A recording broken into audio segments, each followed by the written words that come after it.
शुक्ल पक्ष और कृष्ण पक्ष आखिर ये है क्या? क्या हम इन्हें डिकोड कर सकते हैं? चलिए देखते हैं। हाय व्यूअर्स, मैं हूं नीता गुलाटी रावल, मॉडर्न मॉम की देसी कहानियां चैनल से। इंग्लिश कैलेंडर से तो हम सभी बहुत ज़्यादा अच्छे से familiar हैं, वेल वर्स्ड हैं और उसी को हम सारे फॉलो भी करते हैं, क्योंकि अब जो है पूरी दुनिया जो है एकदम ग्लोबलाइज हो गई है, इंटरनेशनल हो चुके हैं हम सभी। तो हम सब जो है पूरे वर्ल्ड में इंग्लिश कैलेंडर को यूज़ करते हैं और हम सबको वो देखना बहुत ईजी भी लगता है और उसके बारे में काफ़ी नॉलेज भी है। लेकिन when it comes to Indian calendar, अब हम सब भारतीय हैं, हिंदुस्तानी हैं, तो हमारे जितने भी फेस्टिवल्स आते हैं या कोई व्रत उपवास आते हैं या त्योहार आते हैं, तो उनको हम हिंदी कैलेंडर के हिसाब से हमें फॉलो करने होते हैं। तो जो हिंदी कैलेंडर होता है वो हम लोगों को थोड़ा सा कॉम्प्लेक्स लगता है। कॉम्प्लेक्स इसलिए भी लगता है कि we are not familiar with it, हम उसको काफ़ी टाइम से यूज़ नहीं कर रहे ना, इसलिए हमें थोड़ा वो कॉम्प्लिकेटेड लगता है। हालांकि वो हिंदी कैलेंडर जो है, मैंने अभी रिसेंटली थोड़ा सा उसको स्टडी किया, बहुत ही ज़्यादा साइंटिफिक तरीके से उसको बनाया गया है और it's a very scientific calendar actually. लेकिन हम इसकी बहुत ज़्यादा डिटेल्स में ना जाते हुए बिल्कुल simple, in as simple language as I can, मैं आपको बस एक मोटी मोटी बात समझा देती हूँ कि इसमें जो है मोटा मोटा जो है वो 28, 29, 30 डेज का ऐसे मंथ्स जो होते हैं हिंदी के कैलेंडर में। मतलब हर मंथ में लूनर मंथ होता है, क्योंकि वो चंद्रमा के हिसाब से, चंद्रमा के चढ़ने और उतरने, वेनिंग एंड वैक्सिंग जिसको हम इंग्लिश में बोलते हैं, हिंदी में बोलते हैं चढ़ती कला उतरती कला, उसके हिसाब से वो बेस्ड होता है।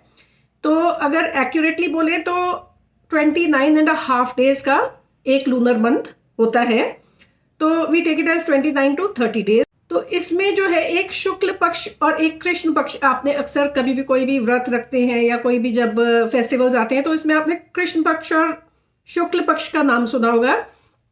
तो बेसिकली मैं आपको आज यही समझाना चाह रही हूँ, बिल्कुल सिंपल और इजी लैंग्वेज में। I am going to decode कि what is Krishna Paksha, what is शुक्ल पक्ष।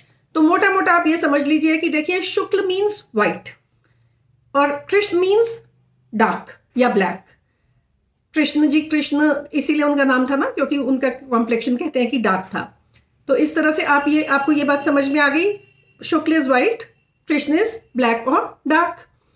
तो जो अमावस की रात होती है, अमावस मीन्स नो मून जिसको बोलते हैं, एक्चुअली न्यू मून बोलते हैं उसको, but we actually see just no moon at all on that day. बिल्कुल घनी अंधेरी रात होती है, there is no moon in the sky, क्योंकि वो पूरी तरह से ओवरशैडोड होता है। But we will not go into those details again, because we'll just stick to the topic Krishna Paksha and शुक्ल पक्ष।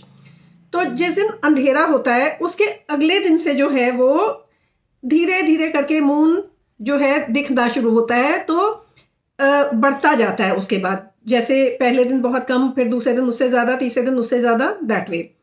तो इसलिए उसको शुक्ल पक्ष बोलते हैं। मतलब लाइट होती जा रही है, ब्राइटनेस होती जा रही है धीरे धीरे आफ्टर द इंटायर डार्क, तो इसलिए उसको बोलते हैं शुक्ल पक्ष। तो शुक्ल पक्ष आई होप आपको अच्छे से क्लियर हो गया होगा। फिर शुक्ल पक्ष के बाद जो है पूर्णिमा की रात आती है, विच इज फुल मून। कितना सुंदर लगता है उस दिन, मून पूरा फुल ब्राइटनेस पे होता है, फुल होता है। फिर फुल मून के बाद जो है वो मून जो है वेनिंग बोलते हैं उसको, रिसीड करना शुरू करता है, हो जाता है, मतलब धीरे धीरे कम होता जाता है। तो इसलिए, क्योंकि वो अंधेरे की तरफ अब हम जा रहे हैं, तो इसलिए उसको हम बोलते हैं कृष्ण पक्ष। I hope I've tried to make it very simple and clear, तो आई होप आपको समझ आ गया होगा। लेकिन फिर भी अगर कोई डाउट्स हो तो आप प्लीज कमेंट्स में जरूर पूछेगा, और अगर ये मेरी एक्सप्लेनेशन पसंद आई हो तो लाइक एंड सब्सक्राइब प्लीज जरूर कीजिएगा इस वीडियो को। और दूसरी बात, हाँ, ये क्यों मैंने ये इतना इसको अच्छे से थोड़ा सा समझने की कोशिश की, और क्योंकि मुझे अच्छे से समझ में आया तो मैंने सोचा आप सबके साथ भी शेयर करूं।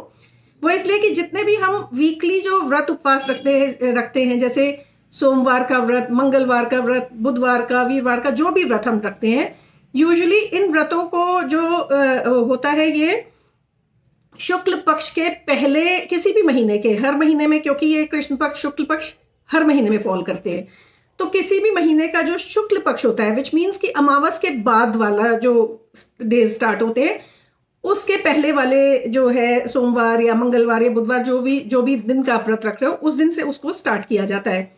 वो इसलिए कि जैसे जैसे इसमें रोशनी में और चंद्रमा में बढ़ोतरी होती जा रही है, वैसे ही हमारे व्रत के फल में भी बढ़ोतरी होती जाती है। So it's as simple as that. Have a nice day. Bye.